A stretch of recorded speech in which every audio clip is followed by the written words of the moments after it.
السلام عليكم ورحمة الله وبركاته. بسم الله والصلاة والسلام على رسول الله وعلى آله وصحبه ومن والاه.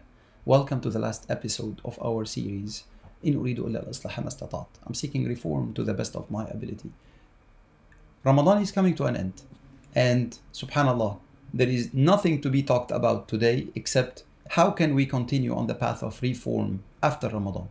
So I just want you to imagine, after all of this effort that you have put in, you have excelled in ibadah, you have tried your best to catch the night of power, you have tried your best to make fasting out of faith and seeking for the reward, same for Taraweeh prayer, and you've done all of this, and then suddenly you return back flat, exactly as you were before Ramadan. So in other words, Ramadan becomes more like a spike in your ibadah, in your relationship with Quran, in your relationship with Allah subhanahu wa ta'ala. That's a true loss, right? Because you are similar to an athlete that is training for a marathon. After putting in the effort, he never goes for the race itself. And subhanallah, this is not how Ramadan should be. Ramadan is supposed to be a boost for you to be able to take on that energy and put in the effort and put in the work throughout the rest of the year.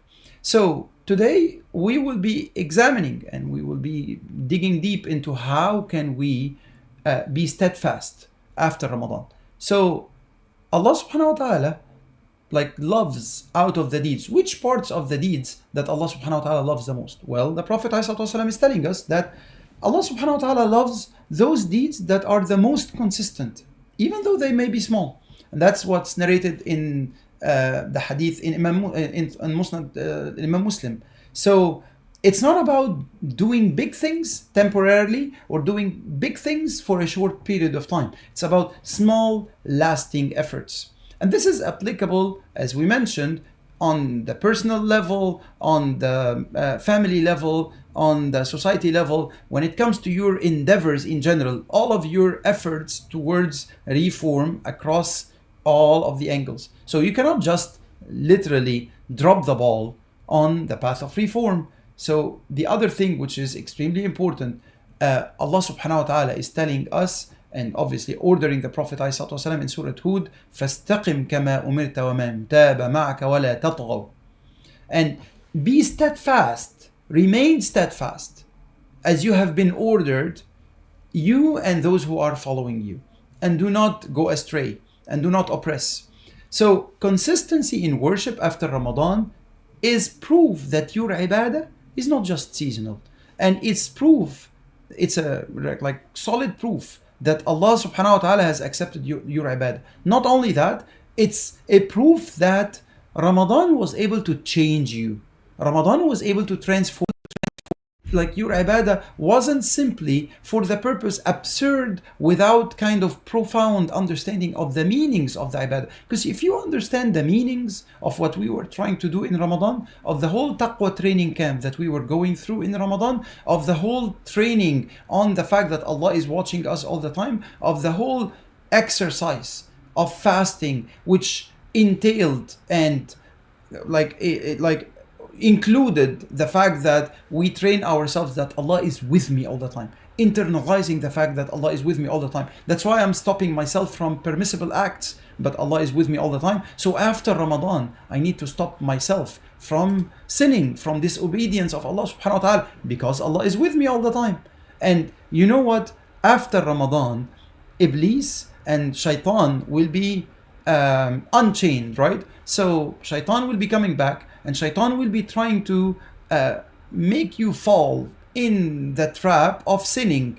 And it's very famous, that first sin after Ramadan. It's a very famous one, because the moment that you sin, or let's say you were used to a bad habit before Ramadan, and you were trying to stop it after Ramadan, and then suddenly you struggle after Ramadan, and then suddenly you fall in the trap and you actually perform it again, do this very same sin that you were working against. So Iblis will come and try to whisper to you saying like, oh, you listen, you see, you are a hopeless case. I told you, like you are a hopeless case. Like then just return back as before. Absolutely not.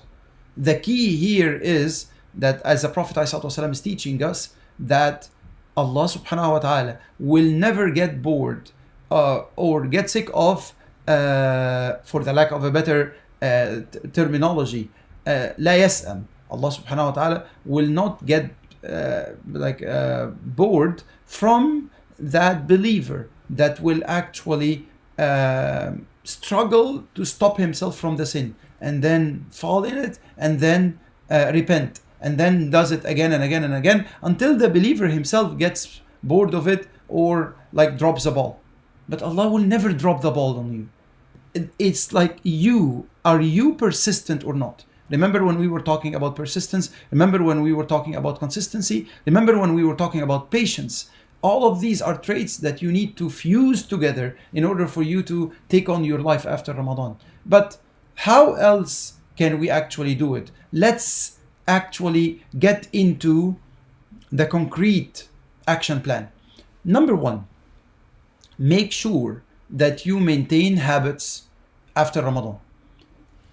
Like, for example, Qiyam prayer. Don't drop the ball completely on Qiyam.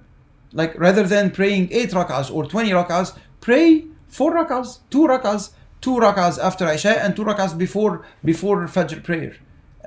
So before the adhan of Fajr prayer, right? Waking up at night. You were waking up at night for suhoor every day. So wake up at night before Fajr and وَالْمُسْتَغْفِرِينَ بِالْأَسْحَارِ.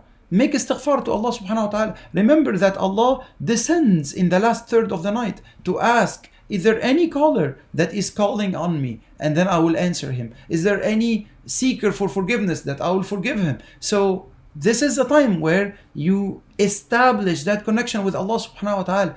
And what is better than like establishing it through 2 rak'ahs before the Fajr prayer? So you wake up just 15 minutes and pray 2 rak'ahs and make sure to have that conversation with Allah subhanahu wa ta'ala. Remember that whoever wants to speak to Allah, he goes to prayer. And whoever wants Allah to speak to him, then he reads Quran. And subhanallah, Allah has given you the 2 keys in Ramadan.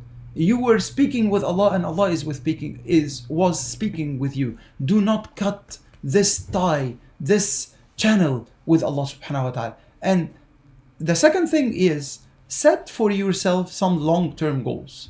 So always make Ramadan as a step. So I was like this, I was at this stage before Ramadan and I had excelling in ibadah in Ramadan, but after Ramadan I will actually not go below this level. And this level is applicable for fasting. Let's say, for example, try to fast Monday and Thursday. At least try to fast 3 days of the month. Try to have a linkage with fasting, have a relationship with fasting throughout the year. Same with sadaqah, same with putting in the effort, and like most importantly, as an agent of change, you need to put in some time for the sake of Allah subhanahu wa ta'ala. You need to like devote part of your time and your effort and your brain power for the causes that would be making sure that reforming that ummah, starting with your community, starting with taking care of the needy. There are ample opportunities of reform that are out there. You figuring out where you want to devote your time and effort and intellect and resources and push yourself to the limits to actually be consistent. Now, most importantly, keep the Ramadan spirit ongoing. Keep it alive. So keep thinking about Ramadan. Keep thinking about making dua. Keep thinking about fasting. Keep thinking about dhikr. Like وَالذَّاكِرِينَ اللَّهَ كَثِيرًا وَالذَّاكِرَاتِ. Keep your tongue wet with the remembrance of Allah subhanahu wa ta'ala. And most importantly, set for yourself a goal that I'm here to be an agent of change. I will strive to be an agent of change all the way till the angel of death comes to take on my soul. So this Ramadan, inshallah, is going to be a life-changing Ramadan for all of us. And I ask Allah subhanahu wa ta'ala to make us all among al-muslihin, al-muhsinin, among the agents of change, among those who are perfecting their religion throughout their lives. And we ask Allah subhanahu wa ta'ala never to be among those people that throw Quran behind their backs, never to be among those people that do not understand the significance and the preciousness of their time on this life, never to be among those people that waste their time in lagh, in haphazard wasting of time with no specific goal. We ask Allah subhanahu wa ta'ala to be amongst those that are sources of goodness and guidance for everyone who is to deal with us.